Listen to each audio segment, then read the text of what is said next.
बिस्मिल्लाहिर्रहमानिर्रहीम। सबसे पहले तो मैं आप तमाम भाइयों का बड़ा शुक्रिया अदा करता हूँ। मेरा शहर है लेकिन बड़ा तवील अरसा हो गया आप लोगों से मुलाकात किए हुए, भी मामलात सारे आपके सामने थे। आज की प्रेस कॉन्फ्रेंस बेसिकली अलकादर के हवाला से थी। जो गुज़श्ता 2 रोज़ के अंदर तूफ़ान बदतमीज़ी एक मचाया गया पंजाब हुकूमत की तरफ से और कुछ मरकज़ी हुकूमत के तर्जुमानों की तरफ से, उसके रिप्लाई के अंदर थी। एक शख्सियत ने कहा कि अलकादर के ऊपर मजहबी कार्ड इस्तेमाल किया जा रहा है। फिर किसी ने कहा कि वहाँ पर स्टूडेंट्स जो हैं वो कार्टून देखते हैं। मैं दूसरी बात का पहले जवाब दे दूं कि मेरा ख्याल है आज के दौर में अगर कोई स्टूडेंट कार्टून देखता है तो बड़ा मासूम है और इससे बड़ी कामयाबी और कोई नहीं हो सकती कि वो आप जैसे लोगों की सोहबत से महरूम है, जो लोगों की खुफिया वीडियोस बनाने के बाद कभी उसको पब्लिसाइज़ करने की धमकियां देते हैं, कभी उसकी बुनियाद के ऊपर लोगों को ब्लैकमेल करते हैं। दूसरी चीज़ ये कि पहले ये कहा गया कि ये 190 मिलियन पाउंड का केस है, फिर उसके बाद इसका नाम तब्दील हुआ अलकादर केस हो गया, फिर इसका नाम तब्दील हुआ ये करप्शन केस हो गया और फाइनली जो जजमेंट आई उसके अंदर ये इख्तियारात के नाजायज़ इस्तेमाल का केस बन गया। आप कहते हैं कि इसमें करप्शन हुई। करप्शन की जो सिंपल डेफिनेशन है वो ये है कि किसी भी शख्स ने, उसके अजीज़ व अक़रबा ने कोई ऐसा बेनिफिट हासिल किया हो जिससे उसे माली मुनाफा पहुंचा हो या कोई माली आसूदगी उसने हासिल की हो। इस पूरे मामले के अंदर रकम इंग्लैंड के एक अकाउंट से ट्रांसफ़र हुई, सुप्रीम कोर्ट ऑफ पाकिस्तान के अंदर ट्रांसफ़र हुई और सुप्रीम कोर्ट ऑफ पाकिस्तान से वो अमाउंट सरकारी ख़जाने में चली गई और फिर उसके ऊपर आपने इंटरेस्ट भी चार्ज करते रहे और पैसे कमाते रहे। इमरान खान, उनकी फैमिली, उनकी अहलिया, उनके अजीज़ व अक़रबा में से किसी एक के अकाउंट में भी ये अमाउंट ट्रांसफ़र नहीं हुई और ना ही उनमें से कोई शख्स अलकादर से माली मनफ़अत हासिल करता है, माली मुफादात हासिल करता है, को पे लेता है। ये ट्रस्ट जब बनाया जा रहा था तो मैं भी उस वक़्त पंजाब में एक ओहदे के ऊपर था। इसके ऊपर जो डिस्कशन हुई, इसका बुनियादी मकसद हमारे नौजवानों को नबी पाक सल्लल्लाहु अलैहि वसल्लम की सीरत मुबारका और फिर उसके साथ स्पिरिचुअलिज़म के ऊपर एजुकेट करना था। फिर एक नौटंकी ने आकर ये बात कही कि वहाँ के निसाब के अंदर तो सीरतुन नबी सल्लल्लाहु अलैहि वसल्लम शामिल ही नहीं है। फिर तमाम लोगों ने वो निसाब देखा, वो करिकुलम देखा जिसके अंदर बाकायदा नबी पाक सल्लल्लाहु अलैहि वसल्लम की सीरत को निसाब का हिस्सा बनाया गया। और इसी तरह स्पिरिचुअलिज़म के ऊपर बात हुई, वहाँ पर रूहानियत का, तसव्वुफ़ का तालीम दी जाती रही और फिर फैसले में ये बात लिखी गई कि मरकज़ी हुकूमत इस यूनिवर्सिटी को तहवील में लेगी, लेकिन पंजाब की हुकूमत जो अपने इदारे तो चला नहीं सकी, अपने स्कूल और कॉलेजेस तो चला नहीं सकी, वो बागम बाग इस पर कब्ज़ा करने के लिए पहुंच गई और फिर वहाँ पर तुलबा को बेदखल किया गया। मसला ये नहीं है कि आप इसको तहवील में लेने के लिए जा रहे हैं, मसला ये है कि आप माले मुफ़त दिले बेरहम के आदी हो चुके हैं।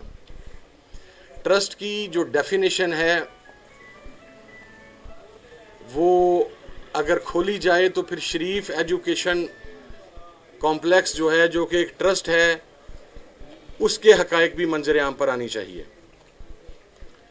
कि वहाँ से किस तरह 12 अक्टूबर 1999 के कू के बाद माली मनफ़अत हासिल की गई। मैं वहाँ पर स्टूडेंट रहा उस टाइम के ऊपर और फिर वो कौन लोग थे جو باہر کے ممالک سے پاکستان آتے تھے اور وہاں پر گردوں کی پیوند کاری کی جاتی تھی. Special ambulances, special treatment, special amount. اور پھر وہ ٹرسٹ، ہمیں بھی پتہ ہے، پوری قوم کو پتہ ہے کہ آپ نے جو سینکڑوں ایکڑوں پر مبنی جاتی عمرہ محل بنایا ہوا ہے، اس کو ایک کور دینے کے لیے یا اس کے اخراجات پورے کرنے کے لیے وہ بنایا گیا ہے. جبکہ القادر ٹرسٹ جو ہے، اس کے ساتھ نہ تو عمران خان صاحب کا فارم ہاؤس ہے، نہ ان کی رہائش گاہ ہے، نہ ان کی اہلیہ کی، نہ ان کی فیملی ممبرز، نہ ان کی سسٹرز. کسی آدمی کی پراپرٹی، کسی کا گھر، کسی کا فارم ہاؤس اس کے ساتھ نہیں ہے. اور اس سے پہلے شوکت خانم کی صورت میں اور نمل یونیورسٹی کی صورت میں جو ٹرسٹ بنائے گئے تھے، ان کی پرفارمنس اور پروگریس پوری قوم کے سامنے ہے. ہمیں پتہ ہے کہ نون لیگ نے ہمیشہ مذہب کارڈ کھیلا ہے. کس شخص کو نہیں پتا کہ پنجاب کے بینڈ آؤٹ لیٹس کے ساتھ نون لیگ کے لوگ کس طریقے سے اپنے آپ کو نتھی کرتے رہے اور پھر ان لوگوں کو پروٹیکشن پرووائڈ کی جاتی رہی.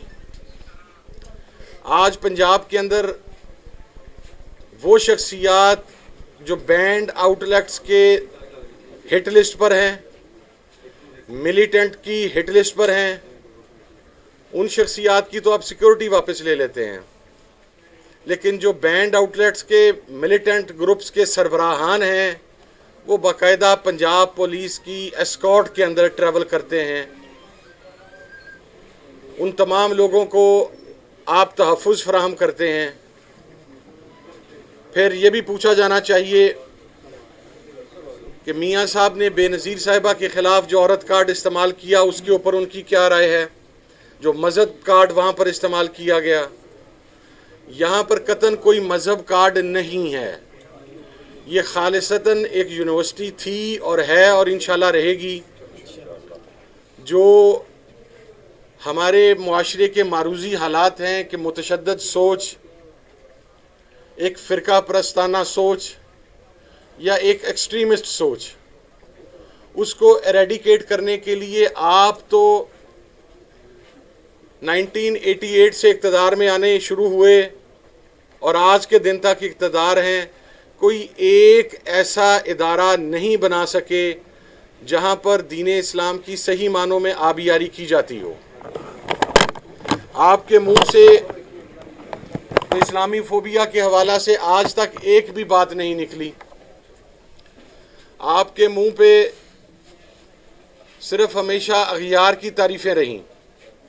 لیکن اگر ایک شخص جس کو اللہ پاک نے یہ توفیق دی کہ اس نے ریاست مدینہ کی بات کی، اس نے اسلامی فلاحی ریاست کی بات کی، اس نے لا الہ الا اللہ محمد رسول اللہ کی بات کی، اس نے ایاک نعبد و ایاک نستعین کی بات کی، اس شخص نے اگر پاکستان کے نوجوانوں کو سیرت النبی صلی اللہ علیہ وسلم پڑھانے کے لیے کو کاوش کی، تصوف پڑھانے کے لیے کو کاوش کی، روحانیت پڑھانے کے لیے کو کاوش کی، اسپرچولیزم کا ایکچول کانسیپٹ سمجھانے کی اگر کو کاوش کی، تو آپ کو تکلیف پہنچ گئی.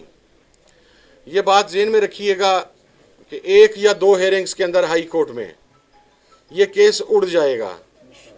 ہمیں پتہ ہے کہ کس طریقے سے اڈیالہ جیل کے اندر رات 9 بجے تک اس کیس کی ہیرنگز چلیں. پھر جب لوڈ شیڈنگ ہوئی تو فیصلہ محفوظ ہو گیا. پھر وہ فیصلہ 3 ہیرنگز کے اوپر نہیں سنایا جا سکا، اور جب سنایا گیا تو میں اس جج صاحب کو صرف ایک بات کہنا چاہتا ہوں کہ یہ فیصلہ پاکستان کی جوڈیشل جو ایک ہسٹری ہے اس کے اوپر ایک اور بدنما داغ ہے. اس جج نے اس دنیا میں بھی حساب دینا ہے، اور وہ سیرت النبی صلی اللہ علیہ وسلم کے اوپر کام کرنے والی تحقیق کرنے والی ایک یونیورسٹی کو بند کرنے کا مرتکب ہو کے آخرت میں بھی انشاءاللہ جواب دے گا، مگر یہ جدوجہد بھی جاری رہے گی، یہ کاوش بھی جاری رہے گی، اور یہ یونیورسٹی بھی انہی کے پاس واپس آئی تھی جن کے اوپر ٹرسٹ کرتے ہوئے لوگوں نے یہ یونیورسٹی تعمیر کی۔ لوگوں کا اعتماد اور اعتبار عمران خان صاحب کی ذات پر تھا اور آج بھی ان کی ذات پر ہے۔ یہ یونیورسٹی انشاءاللہ ہائی کورٹ کے فیصلے کے بعد دوبارہ اسی ٹرسٹ کے پاس آئے گی جس ٹرسٹ سے یہ یونیورسٹی چھینی گئی۔ اور ایک اور بات، آپ سیاست کو اس حد تک لے جا چکے ہیں جہاں پر اب سیاست نہیں رہی بلکہ ذاتی دشمنیوں میں تبدیل ہو چکی ہے۔ اس بات کی مکمل تسلی رکھیے گا کہ عمران خان صاحب کے باہر آنے کے بعد، ان کے وزیر اعظم بننے کے بعد، حکومت میں آنے کے بعد، ان تمام ٹرسٹوں کا حساب ہوگا جہاں سے لوگ ٹرسٹ کا نام بنا کر ذاتی مالی منافع حاصل کرتے رہے۔ میں پنجاب کی جو وزیر اعلیٰ خاتون ہے، میں اس قسم کی زبان نہیں استعمال کرتا خواتین کے بارے میں، لیکن ان سے صرف ایک بات کہنا چاہتا ہوں کہ آپ جنوبی پنجاب میں گئیں، آپ نے وہاں پر پیپر کینسل کروا دیا، جتنے کہ آپ انعامات تقسیم کر کے آئیں اس سے زیادہ پیسے آپ کی سیکیورٹی کے اوپر لگ گئے، اور پھر پوری قوم میں سے آپ نے مینیج کر کے لوگوں کو آگے کیا، اور آپ ماں بننے کے منصب پر فائز ہونے کی خواہش مند ہوئیں۔ ایک اچھی بات ہے، بڑا ماں کا جو منصب ہے بڑا مقدس منصب ہے، لیکن جن ماؤں نے ان بچوں کو پیدا کیا ہے آپ انہی ماؤں کو ان کی ماں رہنے دیں، آپ خام خواہ میں ان کی ماں بننے کی کوشش نہ کریں۔ اور پھر ہر انسان کی اپنی چوائس ہوتی ہے کہ وہ کس کو ماں کا درجہ دینا چاہتا ہے، کس کو نہیں دینا چاہتا۔ تو یہ اس قسم کی بونڈی قسم کی میڈیا کوریج کر کے آپ پتہ نہیں دنیا کو کیا امیج دینا چاہتی ہیں، اور وہ ہمارے وفاقی وزیر ہیں اعظم نذیر تارڑ وزیر اطلاعات عطا تارڑ صاحب، اب ان کے منہ سے میں آپ کے اوپر چھوڑتا ہوں، یہ میں کو بات ایسی نہیں کرنے لگا، آپ فیصلہ کر لیں۔ عطا تارڑ صاحب اگر یہ کہیں کہ وہاں کے بچے کارٹون دیکھتے تھے تو میں کیا اس کے اوپر کامنٹ کروں؟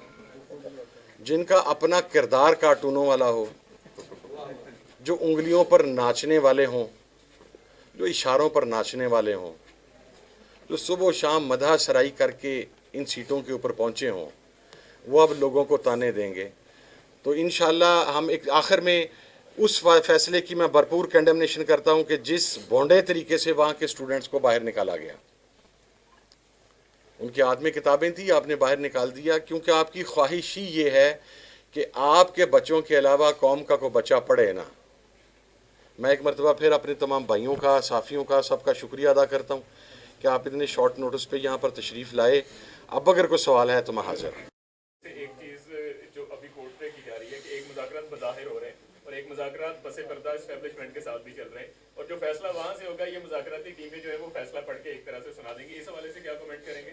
اور دوسرا یہ جو فیصلہ القادر ٹرسٹ کے حوالے سے آیا ہے، اس کا مذاکرات پہ کیا اثر پڑ سکتا ہے؟ کیا حکومت نے اپنا جو امیج بہتر کرنے کے لیے یا اسٹرینتھ بنانے کے لیے یہ فیصلہ کروایا ہے؟ دیکھیں، اس فیصلے کا مذاکرات کے اوپر اثر تو پڑے گا، رویوں میں تلخی آئے گی، اور آپ نے دیکھا کہ وہ رویوں میں تلخی آلریڈی آ چکی ہوئی ہے، لیکن مذاکرات کے لیے جو 31 جولائی کی ڈیڈ لائن ہے، 31 جنوری تک کی ڈیڈ لائن ہے، وہ 31 جنوری تک مذاکرات جاری رہیں گے، اس سے آگے نہیں جائیں گے۔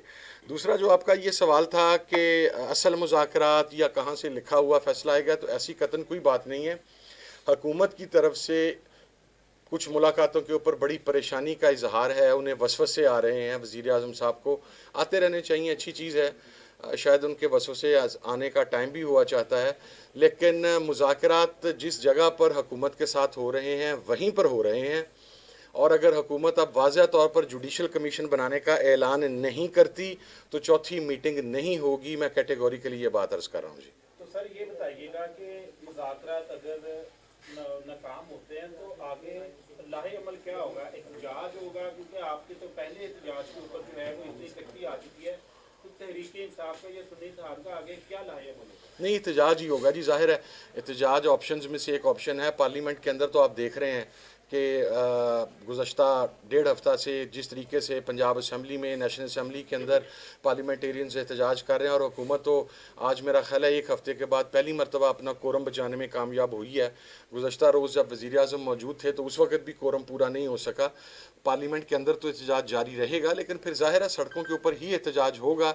लेकिन शायद अब एहतजाज को रोकने के लिए 26 नवंबर वाली सिचुएशन नहीं होगी, गोलियां नहीं चल सकेंगी, और ये एहतजाज बहुत मैसिव स्केल के ऊपर होगा जी। अच्छा सर, बैरिस्टर गोहर की जो है वो आर्मी चीफ से मुलाकात हुई और ये मीटिंग जो है वो 4 घंटे तक जारी रही है। क्या बैकडोर मुज़ाकरात जो आप कह रहे हैं कि वो नहीं हो रहे, तो लेकिन ये मुलाकात जो है वो बैकडोर मुज़ाकरात का बता रही है, जिसमें आर्मी चीफ की जानिब से कहा गया था कि जो भी इस हवाले से गुफ्तगू होगी वो हुकूमती अरकान से होगी। इस हवाले से आपका क्या कहना है? नहीं, कोई 4 घंटे मीटिंग नहीं हुई जी। ये बेसिक प्रॉब्लम ये है कि हमारे यहाँ बाज़-औक़ात जो असल ख़बर होती है उसके अंदर से बाज़-औक़ात जो सस्पेंस क्रिएट करने के लिए कंस्पिरेसी थ्योरीज़ निकाली जाती हैं, वो एक्चुअल ख़बर से ज़्यादा मार्केट में सेल होती हैं। और बस ये तो मुआशरा, हमारा मिजाज भी ये बन गया है कि हम सनसनी को या इस किस्म की चीज़ों को ज़्यादा तवज्जो देते हैं।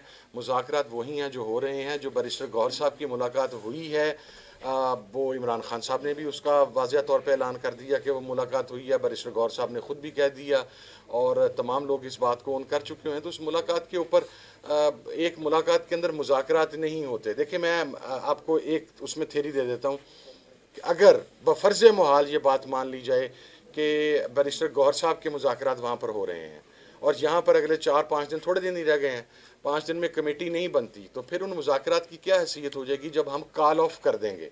जब हम मुज़ाकरात ही कॉल ऑफ कर देंगे तो फिर पसे पर्दा राब्तों की तो कुछ सूरत बाकी नहीं बचेगी। तो इसीलिए मैं ये कह रहा हूँ कि वो जो चीज़ें सामने हैं उसी पर इत्तफाक करें। बड़ा सीरियस डिस्कशन उसी पे हो रही है और वही सब कुछ फाइनल चीज़ें हैं। ये बता दीजिएगा कि पीटीआई का एक मौक़िफ़ है कि ये हुकूमत बहुत कमज़ोर है, तो आपको क्या लगता है कि हुकूमत इन मुज़ाकरात में पीटीआई को कोई रिलीफ देने की पोजीशन में है? नहीं, मौक़िफ़ तो हमारा सारों का यही है कि हुकूमत के बस में कोई चीज़ नहीं थी, लेकिन यही कह रहे थे 9 माह से कि सिलसिला सारा हमारे कब्ज़े में है, इख्तियारात हमारे पास हैं, फ़ैसला साज हम हैं, फ़ैसला हम करते हैं। एक मुलाकात तो वो करवा नहीं सके खान साहब के साथ। तो रिलीफ जो है वो हुकूमत ने ही ये बात बावर करवाई थी कि जो पावर कॉरिडोर्स हैं वो हुकूमत के साथ ऑन बोर्ड हैं इन मुज़ाकरात के ऊपर। तो अगर वो ऑन बोर्ड हुए तो रिलीफ मिल जाएगा। और ये रिलीफ नहीं है जी। रिलीफ क्या मांग रहे हैं हमने तो नहीं कहा आप केस ख़त्म कर दें, हमने तो नहीं कहा आप एग्जेक्टिव ऑर्डर जारी कर दें, हमने तो नहीं कहा कि जिस तरह एक साबिक वज़ीर आज़म रातों रात तैयारे पे बैठ के भाग गया था और उसकी फैमिली को और उसकी पार्टी के लोगों को भी नहीं था पता, वो बेचारे जेलों में बैठे हुए थे और वो साबिक वज़ीर आज़म साहब पाकिस्तान से फ्लाई। हम तो इस किस्म की कोई डिमांड ही नहीं कर रहे। हम सिर्फ ये कह रहे हैं कि आप प्रोसिक्यूशन के किरदार की इस्लाह करें, नंबर 1, ताकि हम मुकदमात को फेस करके बाहर आएँ। और नंबर 2 ये है कि आप 9 मई और 26 नवंबर के ऊपर जुडिशल कमीशन बना दें और उसका जो रिज़ल्ट आएगा वो सबके लिए काबिल कबूल होगा, जो गैर जानबदार आज़ाद जुडिशल कमीशन होगा जी। सदर साहब, कल स्पीकर पंजाब असम्बली आए थे तो उनका ये कहना था कि आपका जो इलेक्शन जीते हैं, पीटीआई जीती थी, उसमें उन्हें जजेस की और इस्टेब्लिशमेंट की हमायत हासिल थी। वाज़ेह तौर पर उन्होंने 2 नाम लिए हैं। तो इस हवाले से आप क्या कहना चाहेंगे? क्या जजेस और इस्टेब्लिशमेंट की हमायत आप जो है वो नून लीग और पीपल्स पार्टी को हासिल हो गई है? मैं तो वाज़ेह तौर पे कह रहा हूँ जी, हासिल हो क्या गई है, उनको तो लाया गया है इक़्तिदार के अंदर। जो साबका स्पीकर साहब ने बयान दिया है उसके मुताबिक अगर हमायत हासिल होती तो फिर इमरान खान के पास 2018 में 2/3 मेजॉरिटी होती। उसकी तो 40 सीटें आपने पी ली ताकि उसे कंट्रोल रखा जा सके। और मौजूदा हुकूमत जिस तरीके से आई है और जिस तरीके से इसे लाया गया है वो तो सारी दुनिया के सामने है। लाने वाले कौन हैं, मुसलत करने वाले कौन हैं, किन की आशीर्वाद के साथ आए हैं, और उसका बरमला इजहार मेरा ख्याल है 1 हफ़्ता नहीं गुजरने देते वज़ीर आज़म साहब, जितनी शिद्दत के साथ उन्हें याद करवाना पड़ता है कि जनाब हम ही ताबेदार थे तो हम ही ताबेदार हैं, तो हमें ही रहने दिया जाए। Thank you sir, thank you, बहुत शुक्रिया। लो जी।